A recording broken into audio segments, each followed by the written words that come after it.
बेटी ने अपने पिता के साथ क्या किया। महेश एक कपड़े की मिल में काम करता था। उनकी पत्नी अनु एक हाउसवाइफ थी। उनकी एक इकलौती संतान अदिति थी। महेश ठीक ठाक पैसे कमा लेता था, जिससे उसकी छोटी सी फैमिली का खर्चा आसानी से चल जाता था। महेश कम पढ़ा लिखा था और उसकी पत्नी अनु ज़्यादा पढ़ी लिखी नहीं थी, इसलिए उसे शिक्षा का महत्व पता था। इसलिए वह अदिति को बेहतर शिक्षा देना चाहते थे। सब बढ़िया चल रहा था। उसका परिवार छोटी छोटी खुशियों से भरा हुआ था।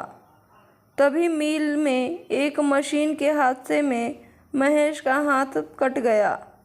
महेश को कंपनी से निकाल दिया गया। घर की आर्थिक स्थिति खराब होती चली गई, जिसकी वजह से अब अनु घरों में काम करके पैसे कमाती, जिससे घर का खर्चा जैसे तैसे चलता। अब अदिति का दाखिला भी एक सरकारी स्कूल में करा दिया गया। पर अदिति ने बहुत मेहनत की।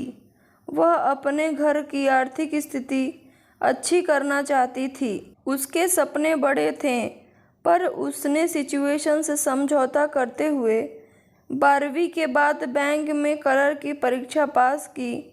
अब उसकी पोस्टिंग के बाद घर में ठीक ठाक पैसे आने लगे, पर जिम्मेदारी अधिक होने की वजह से वो अपने सपने की तरफ नहीं बढ़ पा रही थी। तभी 5 साल बाद अदिति को पढ़ाने वाले एक मास्टर ने अपने बेटे के लिए अदिति से शादी का प्रस्ताव रखा। महेश और उसकी पत्नी अनु सोच में पड़ गए। अदिति अगर चली गई तो घर कैसे चलेगा।